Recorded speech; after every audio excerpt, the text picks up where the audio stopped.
हरिहंत सिद्ध सूर्य उपाध्याय साधु सर्व अर्थ के प्रकाशी मांगलिक उपकारी है। तिनको स्वरूप जान राग थे भई जो भक्ति काय को नवाए स्तुति को उचारी है। धन्य धन्य तिन्हि से काज सब आज भये कर जोड़े बारे बारे वंदना हमारी है। मंगल कल्याण सुख है शुभम हो मेरी ऐसी दशा जैसी तुम हो मेरी ऐसी दशा जैसी तुम धारी है। हो मेरी ऐसी दशा जैसी तुम धारी है। क्षत्र चूड़ामणि नामक ग्रंथ के आधार से प्रणमोकार महामंत्र उसकी महिमा के संदर्भ में चर्चा चल रही थी। प्रसंग कुछ इस प्रकार का है कि यज्ञ करने वाले लोगों ने यज्ञ सामग्री को झूठा कर लेने पर कुत्ते को इतना मारा कि वो अधमरा हो गया।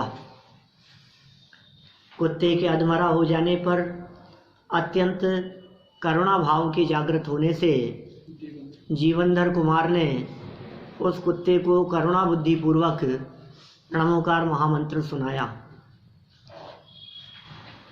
यद्यपि जीवनधर कुमार इस बात को समझ गए थे कि अब इसका बचाना संभव नहीं है, इसको बचाया नहीं जा सकता क्योंकि समय निकल गया है और कुछ ज़रूरत से ज़्यादा ही इसकी पिटाई हो गई है।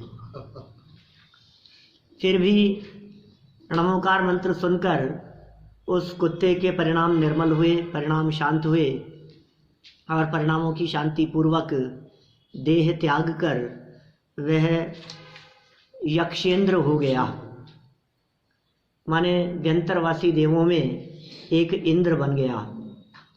न ही कृतम उपकारम साधवो विस्मरंती, इस नीति को याद करते हुए वह वहाँ से तुरंत लौटकर चला आया, अपने ऊपर किए गए के उपकार का स्मरण करता हुआ कि अरे अरे इनकी वजह से मैं यहाँ पहुँचा हूँ। और वह यक्षेंद्र पुनः यहाँ आ गया। देवगति के जीव अंतर मुहूर्त में ही बड़े हो जाते हैं, माने सेकंडों के भीतर भीतर का काल है। वैक्रियक शरीर होता है, तुरंत लंबे चौड़े हो गए, गमन करके आना उनके लिए कोई भारी काम नहीं है। फास्ट वे तुरंत उसी समय जहाँ जीवनधर कुमार खड़े थे वहीं पहुँच गया और अवधि ज्ञान से सब कुछ उसने जान ही लिया था। अब वो जीवनधर कुमार की स्तुति करने लगा। देखिए 12 नंबर का श्लोक है, 213 नंबर पेज है। कुमार ममरो दृष्ट्वा हृष्टपुष्टावृष्टवाक् उपकार स्मृति कस्य न स्यान्नो चेद चेतनः। शुद्ध वाणी बोलने वाला और आनंद से परिपूर्ण वह यक्षेंद्र जीवनधर कुमार को देखकर उनका स्तवन करने लगा। देखिए यह बात हम कई बार आपसे कहते हैं कि प्रथमानुयोग में एक दो नहीं सैकड़ों प्रसंग ऐसे मिलेंगे जहाँ देव लोग उतर आए मनुष्यों की स्तुति करने के लिए। अभी मनुष्य है जीवनधर कुमार, ये जीवनधर कुमार देव की स्तुति नहीं कर रहा, यक्षेंद्र की स्तुति नहीं कर रहा। अभी आप यक्ष को पूजने लगो, नहीं साहब ये तो तीर्थंकरों के यक्ष हैं। यक्ष कहते हैं ये तीर्थंकरों के यक्ष हैं, 24 तीर्थंकरों के यक्ष और यक्षिणी। ये देवी तो इनकी यक्षी है, ये यक्ष हैं इनके। तो ये इनकी पूजा किसी भी रूप में नहीं हो सकती। वे आकर के हमारी पूजा करें। दीपेश जी, वो जो यक्ष यक्षिणी है ना, वो तीर्थंकर के यक्ष यक्षिणी है, माने उनके भक्त हैं वो, और हम भी तीर्थंकर के भक्त हैं। तो उनमें और हमारे में क्या फर्क है? वो भी तीर्थंकर के भक्त और हम भी तीर्थंकरों के भक्त, माने दोनों ही भक्त हैं। इस भक्ति की अपेक्षा से देखा जाए तो कोई बड़े छोटेपन का भेद नहीं है। हाँ, यदि फिर भी भेद ही करना है तो हम उनसे ज़्यादा महान हैं, क्योंकि हम तीर्थंकरों के ऐसे भक्त हैं जो उनके बताए हुए मार्ग पर चलकर मुक्ति की प्राप्ति कर सकते हैं, और वे ऐसे भक्त हैं जो खाली भक्ति करते रह जाएंगे, इसके अलावा कुछ न कर पाएंगे।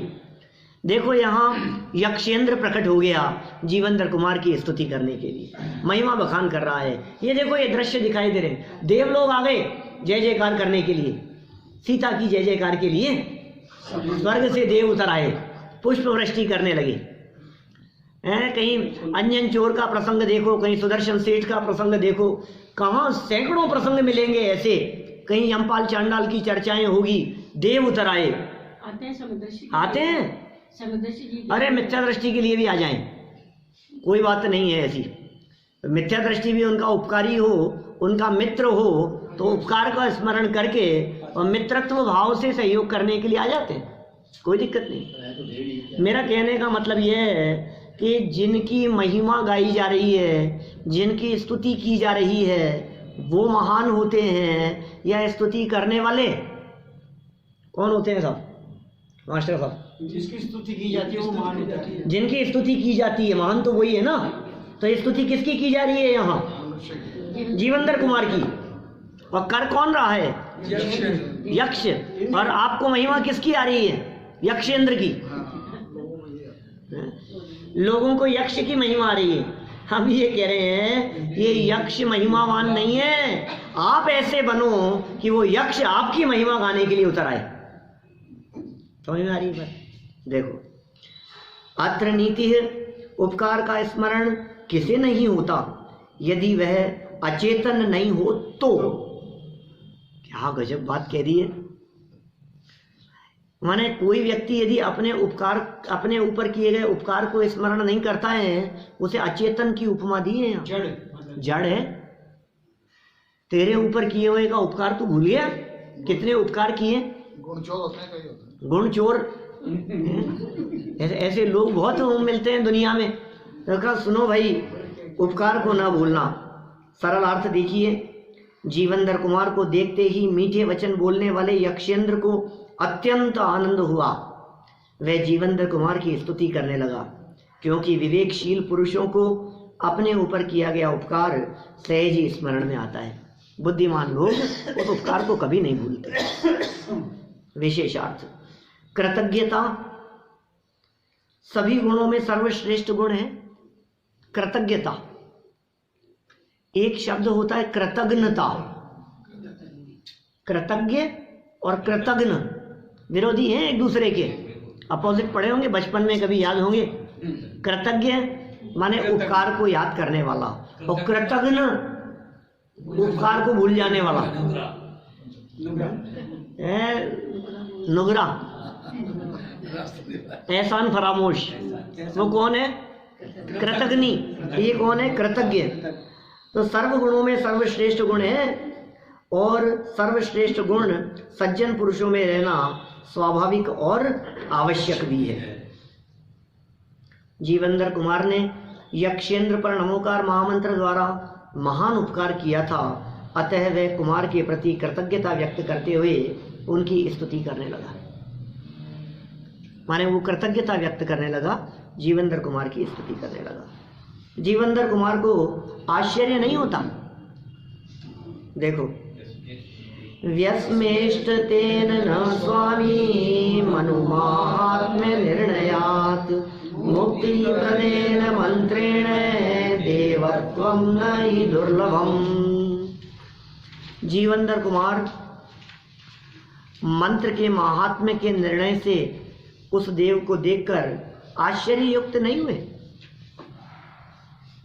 अपने सामने देव आ जाए, अभी अपन किसी कुत्ते को, किसी बैल को, किसी बकरी को नमोकार मंत्र सुना रहे हो, और सुनते सुनते वो मर करके देव हो जाए और तुरंत आ जाए हमारे सामने, बोले यार मजा आ गया।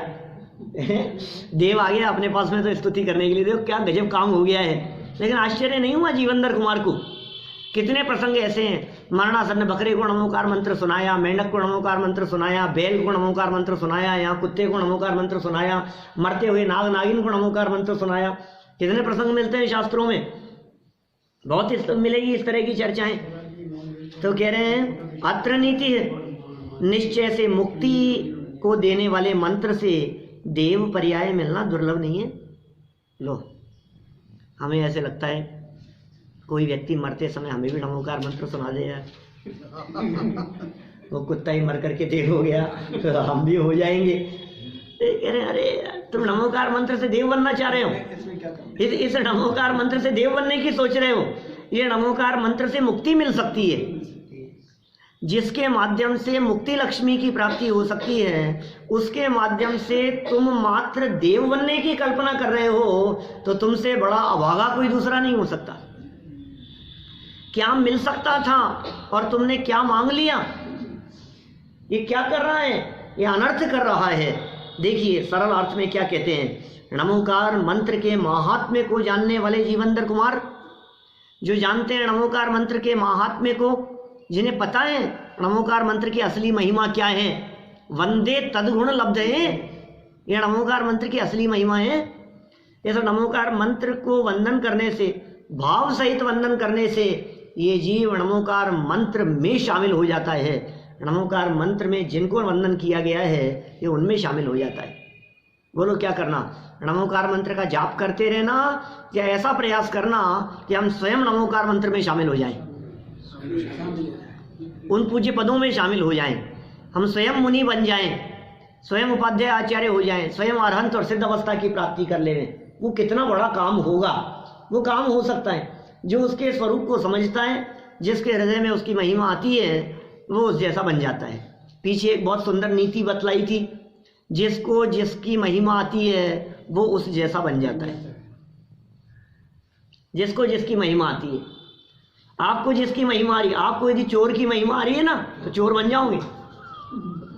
हाँ, आपको यदि बेईमानों की महिमा आ रही है, यार क्या गजब बेईमानी की इसने तो, मजे हो गए इसके, तो देखो आज बेईमानी करके कितने मजे कर रहा है, तो इसका मतलब है थोड़े समय में तुम भी बेईमान बन जाओगे। इसलिए जो जिसको जिसकी महिमा आएगी वो उन जैसा बन जाएगा। देखिए नमोकार मंत्र के महात्म्य को जानने वाले जीवंदर कुमार कुत्ते के जीव को यक्षेंद्र के रूप में देखकर और उसकी स्तुति से, माने वो जो स्तुति कर रहा है उससे आश्चर्यचकित नहीं हुए, क्योंकि मुक्ति प्रदाता महामंत्र से देवपना प्राप्त होना तो अत्यंत सुलभ है। इसमें आश्चर्य की क्या बात है? तो बहुत बड़ी बात हुई क्या इसमें कोई? अरे पूरा नमोकार मंत्र नहीं, पीछे स्मरण करा दिया था कल 80वीं गाथा के आधार पर। नमोकार मंत्र में से सिर्फ पहले पद का स्मरण किया आपने, क्या? नमो अरिहंताणम, बस इतना सा मास्टर साहब काम हो गया। अरहंत भगवान को स्मरण कर लो। पांचों की जरूरत तो ठीक है, अच्छी बात है, लेकिन एक अरहंत भगवान के स्वरूप का भी यदि स्मरण कर लिया गया, उनके स्वरूप को गहराई से जान लिया गया, तो उनका स्वरूप भी मेरे स्वरूप का दिग्दर्शन कराने वाला है। तो जो जानदि अरहंतम सो जानदि अप्पाणम। फिर कैसे? कि दवत्त गुणत्त पज्जय तेहिम, कि उससे क्या होगा? मोहो खलु जाति तत्सलयम, तुम्हारा मोह नष्ट हो जाएगा। अरहंत भगवान को जानो, द्रव्य गुण पर्याय से जानो, तो उनको जानने से अपना मोह नष्ट होगा कि उनको जानने से अपना स्वरूप जानने में आएगा। अरे प्रतिबिंब है वो अरहंत भगवान, दर्पण है वो अरहंत भगवान। वो अरहंत भगवान को देखकर अपना स्वरूप दिखता है। आप मिरर में देखते हैं तो मिरर देखते हैं कि चेहरा देखते हैं? क्या देखते हैं आप? चेहरा देखते हैं। देख रहे हैं मिरर को, और देखना है चेहरा। वो देखने का प्रयोजन नहीं है, वो तो एक ही बार देखा था जब खरीदा था।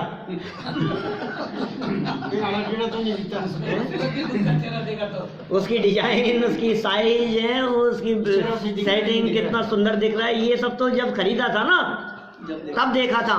अब तो क्या देखना है? अब तो उसके माध्यम से चेहरा देखना है। ऐसे ही अरहंत भगवान की प्रतिमा को कब देखना? कि जब आप प्रतिष्ठा करा रहे हो, जब आप मंदिर बना रहे हो, जब आप मूर्ति स्थापित कर रहे हो, जब आप पंचकल्याणक करा रहे हो, तब प्रतिमा को देखना। अब विराजमान कर देने के बाद क्या देखना? अपना स्वरूप देखना उसमें है। अपना स्वरूप। अब उनको देखकर जिन दर्शन कर निज दर्शन पा, जिनेंद्र भगवान के दर्शन करते हुए अपने दर्शन, या अनंतों का स्वरूप देखना, जैसे अनंत दिखते हैं वैसा मैं दिखता हूँ, और जैसा सिद्धों का स्वरूप है वैसे मेरा स्वरूप है। ये नमो अरिहंताणम और नमो सिद्धाणम, ये बातें कहने मात्र के लिए नहीं है, ये बातें आचार्यों ने लिखी है। आत्मा का स्वरूप, वो पंच परमेष्ठियों का स्वरूप उस आत्मा के स्वरूप में गर्भित है। ये पांचों परमेष्ठि ये आत्मा का स्वरूप ही है और कुछ नहीं। अरिहंत सिद्धाचार्य पाठक साधु है परमेष्ठिपन, सब आत्मा की अवस्थाएं। शरण कौन? आत्मा ही है शरण। तो पंच परमेष्ठि की शरण का मतलब क्या है? बालबोध पाठमाला भाग 1 पाठ 1, उम्र 3 वर्ष 3 वर्ष के बच्चों को पढ़ाया जाता है? क्या है पंच परमेष्ठि की शरण का मतलब? क्या है? पंच परमेष्ठियों के बताए हुए मार्ग पर चलकर अपनी आत्मा की शरण लेना ही पंच परमेष्ठि की शरण का सच्चा अर्थ है। बोलो, किसी जवाहरात वाले के यहाँ जाकर कोई व्यक्ति जाकर काम सीखे तो उसके अधीन है ना। यदि वो उसके अधीन रहकर काम सीखता ही रहे तब तो मूर्ख है। और सीखने के काल में भी ये सीखे कि मुझे ये सीख करके इस जैसा बनना है। जैसे ये बिजनेस करता है ना, जिसके यहाँ मैं आज नौकरी कर रहा हूँ, मुझे इस जैसा बनना है। माने काम करते हुए भी, काम सीखते हुए भी सीखने पर दृष्टि नहीं है, उस पर दृष्टि है, तब तो समझदार है, नहीं तो नौकर बना रहेगा। बोलो, समझ में आ रही है बात?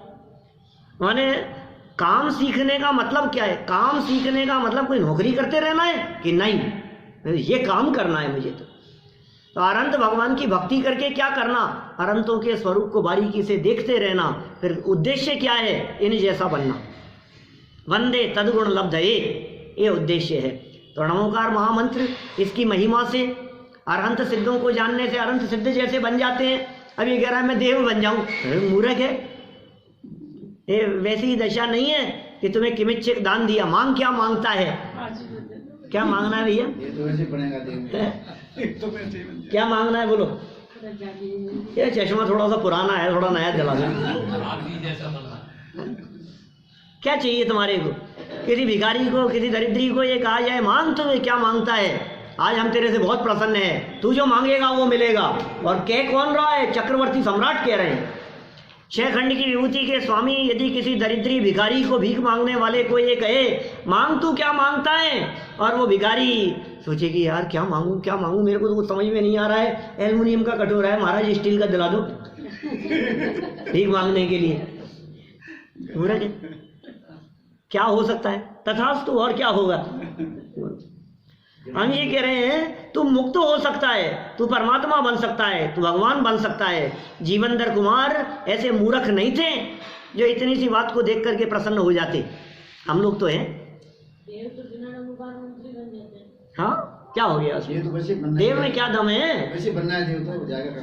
यहाँ तो नमोकार मंत्र के प्रभाव से आया है वो देव, है ना। तो कह रहे हैं देखो देव बन गया, बहुत बड़ी बात हो गई क्या? मनुष्य बनना बड़ी बात है भाई साहब, देव बनना बड़ी बात नहीं। सुनो, आगम प्रमाण से बात कहता हूँ।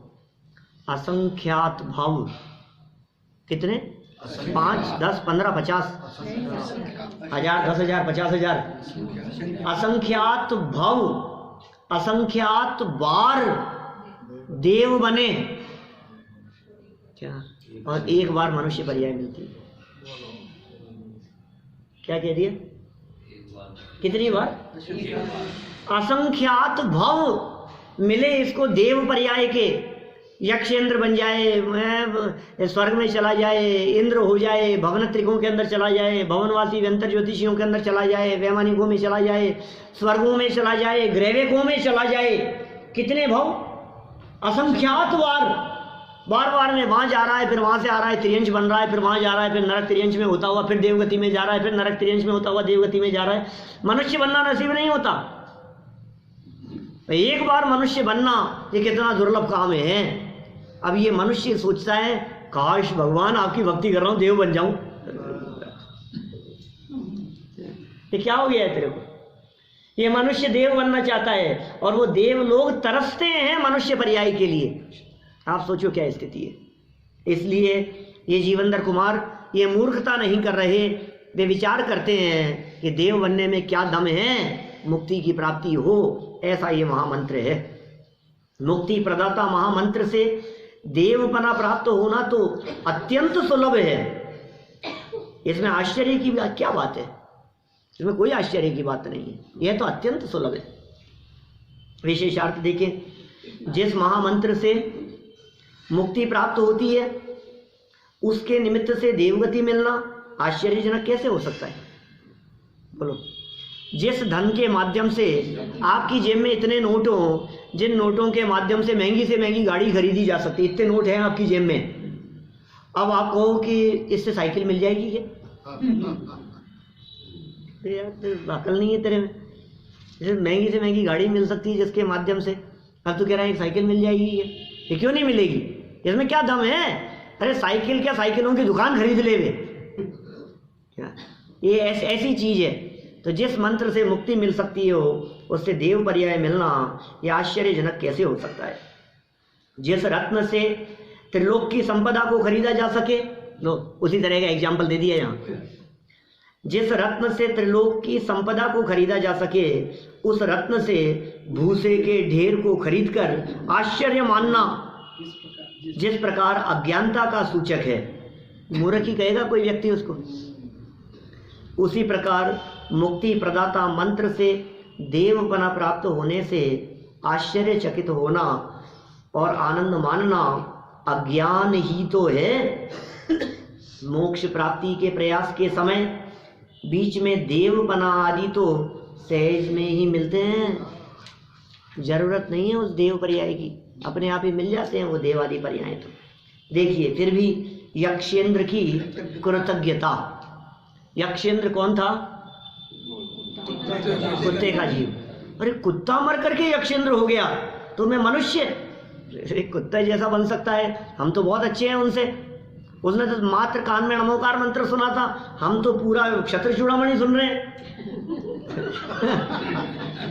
बोलो क्या क्या बनने वाले हो अब क्या डिमांड करना है? उसने तो कितनी देर सुना? उसने तो मुश्किल से 2 मिनट सुना होगा क्या? और हमें तो 2 साल हो गए सुनते हुए। हमें तो 20 साल हो गए सुनते हुए। बोलो 2 मिनट सुनने वाले को देवगति में इंद्र पद की प्राप्ति हो सकती है, तो 20 साल सुनने वाला भी यदि वो देवगति की प्राप्ति की कामना करे, ये मूर्ख है। अरे वो तो तेरे जेब में रखी है, चिंता मत कर। स्वर्ग तो तेरा नक्की है, स्वर्ग का टिकट तो मिल गया तुझे। स्वर्ग की तो गारंटी है मास्टर साहब आपके। क्या सबकी गारंटी है। माने आप देवगति की तरफ दृष्टि मत दो, आप तो उस स्वभाव की तरफ दृष्टि दो जिसको प्राप्त करने के लिए, जिसके अवलंबन के लिए वे देवगति के जीव भी तरसते हैं। अरे आखिर वो किस बात की महिमा है कि वे देवगति के जीव आकर के मनुष्यों की जय जयकार करने लगे? जरा बताओ तो सही, आखिर मनुष्यों में ऐसा क्या दिखा कि देव लोगों ने आकर के जय जयकार की? सीता में ऐसा क्या दिखा? सीता तो संयमी नहीं थी ना, अभी आर्यिका तो नहीं बनी थी ना। ऐसा क्या दिखा उसमें कि सम्यक्त्व की महिमा है, उसके भेद विज्ञान की महिमा है। महिमा भेद विज्ञान की है, मनुष्य देव पर्यायों की महिमा नहीं है।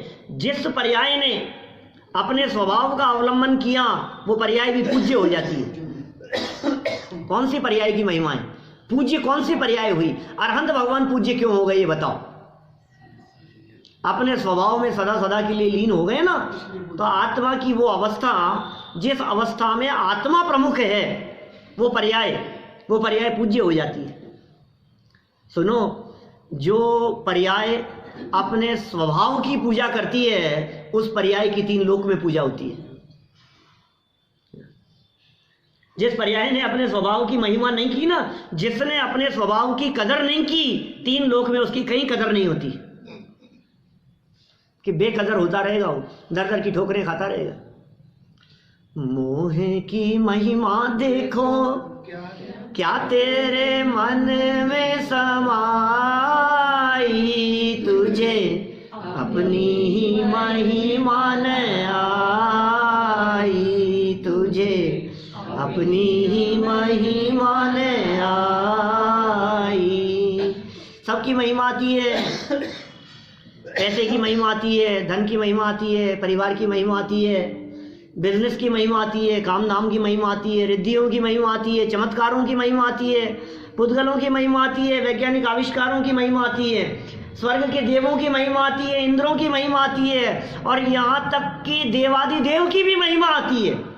बोलो, अरहंतों की भी महिमा आती है, पंच परमेष्ठियों की भी महिमा आती है। लेकिन पंच परमेष्ठियों की महिमा जिस महिमावान तत्व के आधार से है, उसकी महिमा नहीं आती। बोलो, टोडरमल जी गजब का काम किया। यहीं बैठ करके मोक्ष मार्ग प्रकाशक ग्रंथ जब उन्होंने लिखना प्रारंभ किया तो उसके मंगलाचरण में लिखा कि साहब किसको वंदन कर रहे हो, अनंत भगवान को कि सिद्ध भगवान को? मंगलाचरण में किसे वंदन करोगे?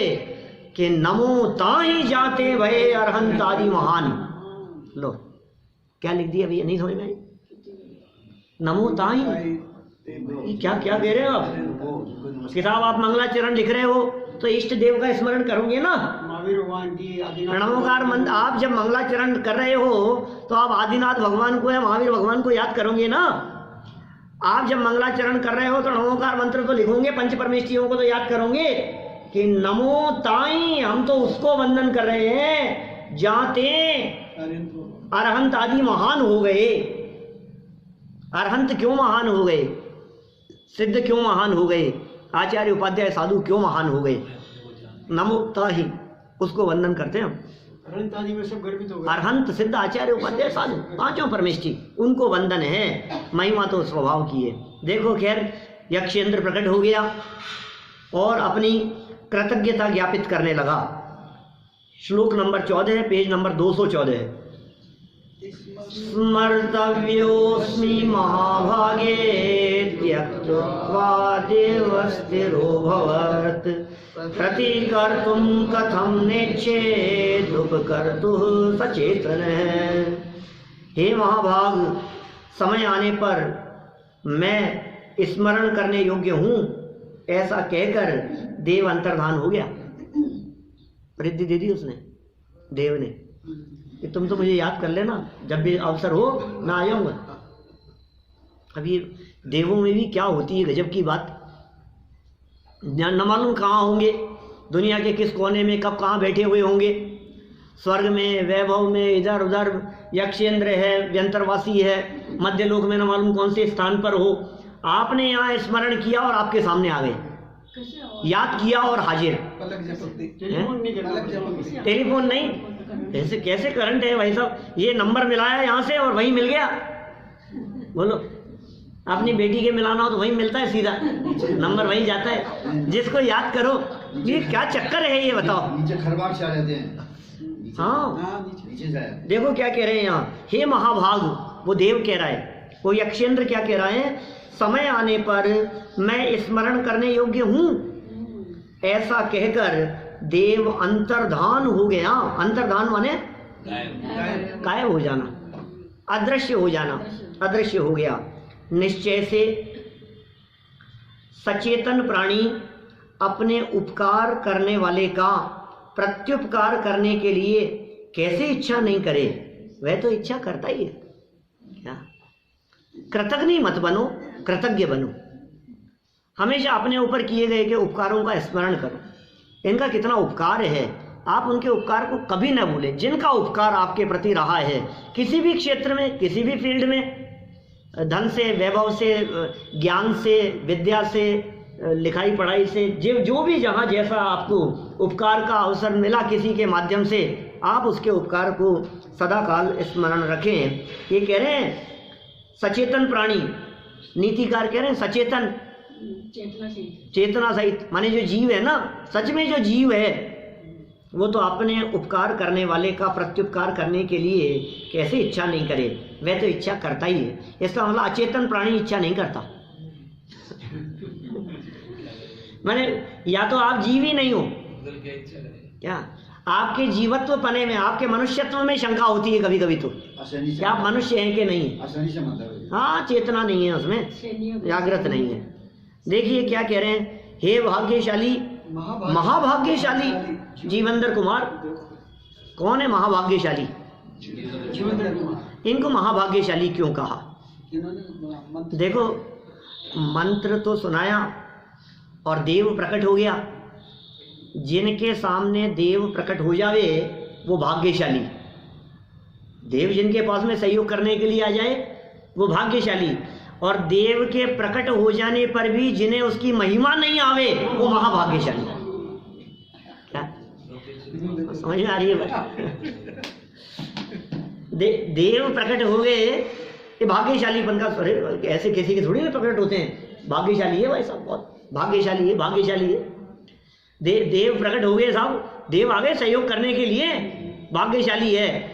लेकिन देवों के प्रकट होने पर भी जिनके हृदय में देवों के आने की महिमा नहीं है, जिनके हृदय में देवों द्वारा की जाने वाली स्तुति की महिमा नहीं है, वे महाभाग्यशाली। इसलिए वे देव भी उन्हें भाग्यशाली नहीं महाभाग्यशाली कह करके पुकारते हैं। हे महाभाग्यशाली जीवंदर कुमार, यदि आप पर कभी कोई विशेष आपत्ति आए तो आप मुझे स्मरण करना, मैं अवश्य आपकी सेवा में उपस्थित रहूंगा। ऐसा कहकर यक्षेंद्र वहां से अदृश्य हो गया, क्योंकि सज्जन पुरुष उपकार करने वाले के प्रति प्रत्युपकार करने की भावना अवश्य रखते हैं। बोलो, आप याद करना, मैं आपका सहयोग करने के लिए जरूर आऊंगा। अब देखो, आप ये ऐसी घटनाएं कई घटी हैं प्रथमानुयोग में, जैसे जीवंदर कुमार के साथ में घटी ना, ऐसी घटनाएं। वो धर्मेंद्र पद्मावती भी आ गए थे रक्षा करने के लिए। रक्षित थे खुद पार्श्वनाथ स्वामी, उन्हें जरूरत नहीं थी। वे स्वयं अतुल्य बल के धनी थे, अनंत शक्ति वाले तो नहीं थे क्योंकि वे अनंत नहीं बने थे, लेकिन जन्म से ही अतुल्य बल के धनी तो थे। माने वे स्वयं रक्षित तो थे, लेकिन रक्षा करने वालों को कौन रोके? जिनको भावना आई है वे आ गए, दौड़ते हुए चले आए।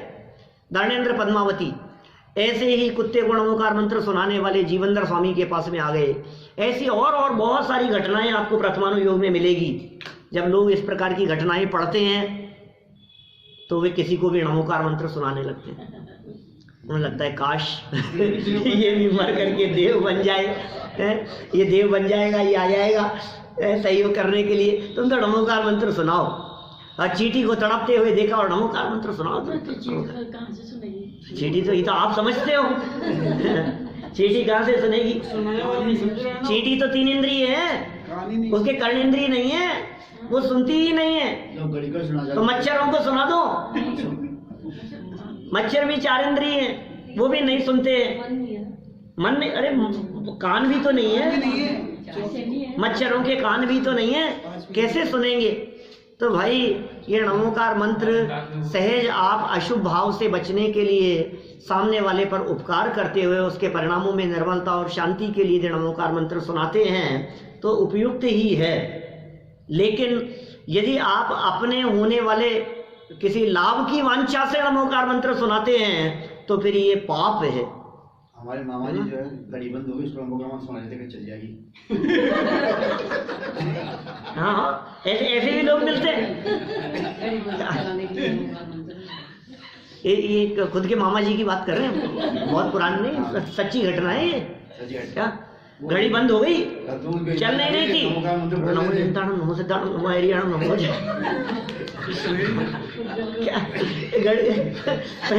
माने जैसे होता है ना, गाड़ी स्टार्ट नहीं हो रही, चाबी घुमा रहा है, नमोकार मंत्र बोल के घुमा क्या तो गाड़ी चालू हो जाएगी।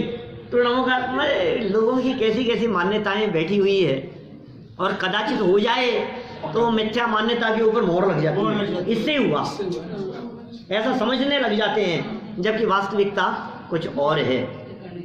चलिए, यहाँ तो क्या कह दिया इन्होंने, सेवा के लिए उपस्थित हो जाऊंगा, यक्षेंद्र ने आदेश दिया। ऐसा कहकर यक्षेंद्र वहां से अदृश्य हो गया, क्योंकि सज्जन पुरुष उपकार करने वाले के प्रति प्रत्युपकार की भावना अवश्य रखते थे। कोई भावना शब्द क्यों दिया यहाँ? इसलिए दिया कि देखो तुम्हारी भलाई होना कि नहीं होना तुम्हारे पुण्य पाप कर्म के उदय पे निर्भर करता है। हमारी तो भावना है, हमारी सद्भावना तुम्हारे साथ में है। हम दिल से तुम्हारा उपकार करने की, तुम्हारा सहयोग करने की भावना बातें हैं, लेकिन तुम्हारी भलाई कर पाएंगे कि नहीं कर पाएंगे ये हमारे हाथ में नहीं है। आपका भी तो पुण्य का उदय चाहिए। आपका यदि उस संबंधी पुण्य का उदय नहीं है तो देव क्या कर लेगा? बोलो। इनकी यदि किसी के साथ में युद्ध करते हुए आयु पूरी होने का काल आ गया तो देव आके बचा लेगा क्या? मरते न बचावे कोई। क्या दल बल देवी देवता मात पिता परिवार और मरती विरिया जीव को यक्ष न राखन हार। ये रक्ष कोई यक्ष कोई रखवाला करने वाला नहीं है। दल बल और देवी देवता में आ गया कि नहीं ये यक्ष, तो बचा लेगा आपको? नहीं बचा सकते। माता पिता परिवार बचा लेंगे आपको? इंद्र नरेंद्र जिनेंद्र कोई बचाने में समर्थ नहीं हो सकते। तो फिर साहब हम यदि किसी को नहीं बचा सकते तो फिर उपकार करना क्या नहीं करना? उपकार की भावना तो रखना।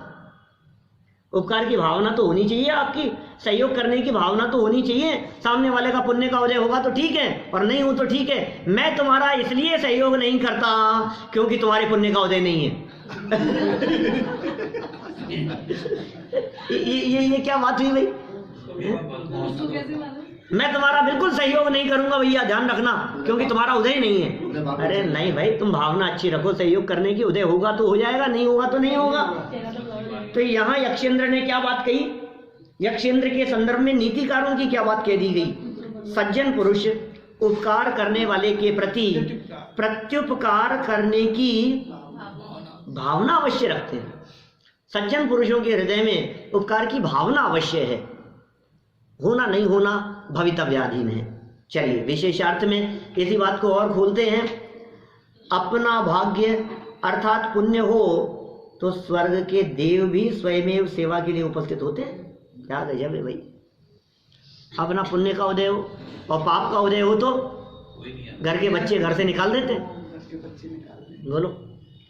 पुण्य का उदय हो तो स्वर्ग से देव आ गए, अनजान अपरिचित जिसका कुछ लेना देना नहीं, सहयोग करने के लिए उतर करके आ गया, स्वर्ग से देव आ गए भाई साहब। ये ऐसा काम हुआ तो, और जब काम खोटा हुआ तो पाप कर्म का उदय हो तो बोलो। पाप कर्म का उदय था तो अंजना को घर से निकाल दिया। बोलो। पाप कर्म का उदय था, सीता को वही जो 6 महीने तक युद्ध करके जीत करके लाए वही जंगल में छुड़वा दिया। ऐसे पाप कर्म का उदय। और पुण्य का उदय था तो देव लोग उतर आए। अब मेरा ये पूछना है कि जब जंगल में छुड़वाया जा रहा था, जब गर्भवती थी, उस समय देव क्या सो रहे थे क्या सब? फिर देव बचाने के लिए क्यों नहीं आए भैया? देव रक्षा करने के लिए क्यों नहीं आए उस समय? बाद में तो आ गए। रावण उठा करके ले जा रहा था, उस समय तो देव लोग आए नहीं। और अग्नि परीक्षा हो रही थी, उस समय देव लोग आ गए। यार तुम पहले ही आ जाते, सारी रामायण ही नहीं रची जाती।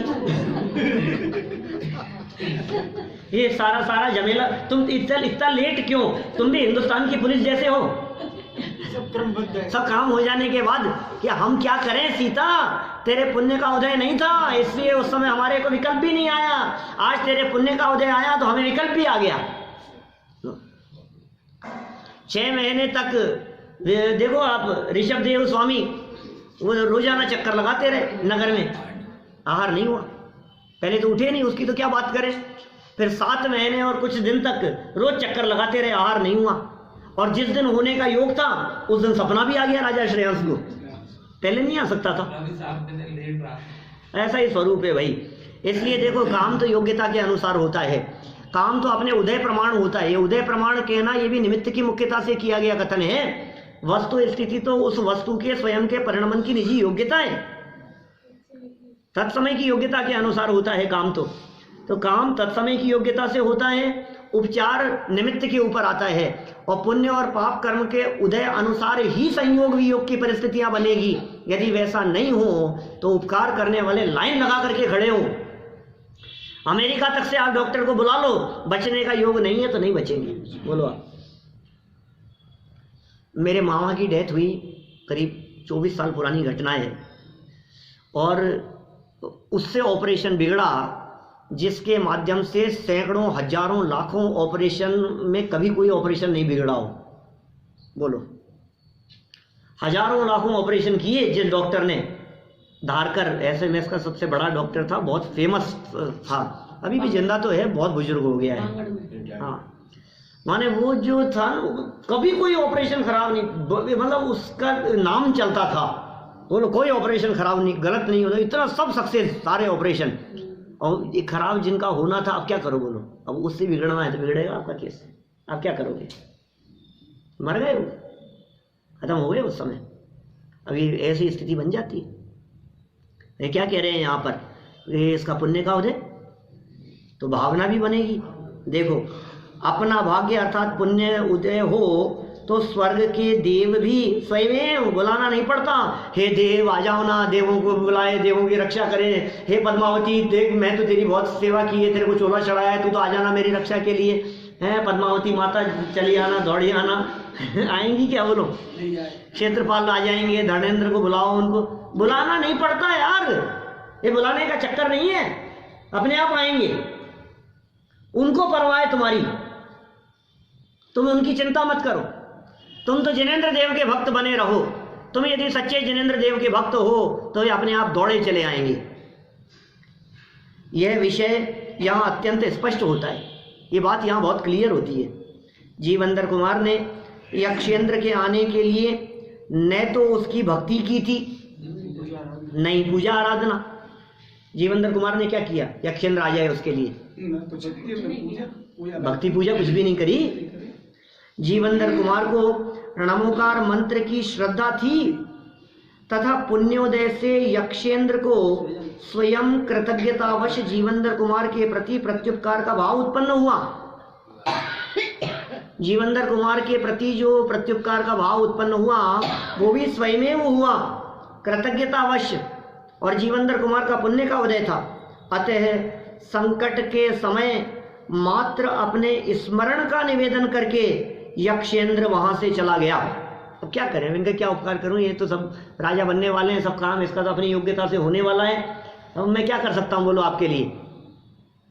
तो सज्जन पुरुष क्या कहते हैं, जरूरत तो जी याद कि नहीं साहब जरूरत नहीं है, हमें क्या कोई जरूरत नहीं है। किसी उपकारी ने कहा कि बोलो आपके लिए मैं क्या कर सकता हूं, तो आप क्या कहेंगे, नहीं कुछ जरूरत नहीं है, कुछ काम नहीं है। तो फिर वो क्या कह करके जाता है, देखो फिर भी कभी कोई काम हो तो याद करना। क्या ऐसा ही होता है ना, हमने कहा आपके यहाँ शादी है, कुछ काम बताना, नहीं कोई काम नहीं है, फिर हम क्या कहेंगे, फिर भी कुछ हो तो, फिर भी कोई काम हो तो याद करना, हमारे योग्य किसी तरह का कोई काम हो तो बताना। देखिए क्या कह रहे हैं यहाँ, जीवंदर कुमार को रणमोकार मंत्र की श्रद्धा थी तथा पुण्योदय से यक्षेंद्र को स्वयं कृतज्ञतावश जीवंदर कुमार के प्रति प्रत्युपकार का भाव उत्पन्न हुआ। अतः संकट के समय मात्र अपने स्मरण का निवेदन करके यक्षेंद्र वहां से चला गया। अतएव सर्व प्रकार की अनुकूलता अथवा संकट परिहार के लिए मात्र पंच परमेष्टि की भक्ति और उपासना करना ही एकमात्र उपाय है। आपके जीवन में यदि किसी प्रकार का कोई संकट आ जाए, किसी प्रकार की कोई विपरीत प्रतिकूल परिस्थिति बन जाए, तो जगत के किसी देवी देवता के चक्कर मत लगाना, एकमात्र पंच परमेष्टियों की निस्वार्थ भाव से भक्ति और स्तुति में अपना मन लगाना। सिर्फ पंच परमेष्टियों की भक्ति में, सिर्फ पंच परमेष्टियों की स्तुति में अपना मन और अपना उपयोग लगाना, इसके अलावा दूसरा कोई उपाय इस जगत में है ही नहीं। फिर यक्षेंद्र का अपने स्थान की ओर गमन, माने इतना कहकर के यक्षेंद्र अपने स्थान की ओर गमन कर गया। इस चर्चा कल यथा समय आगे करेंगे, अभी और भी देंगे।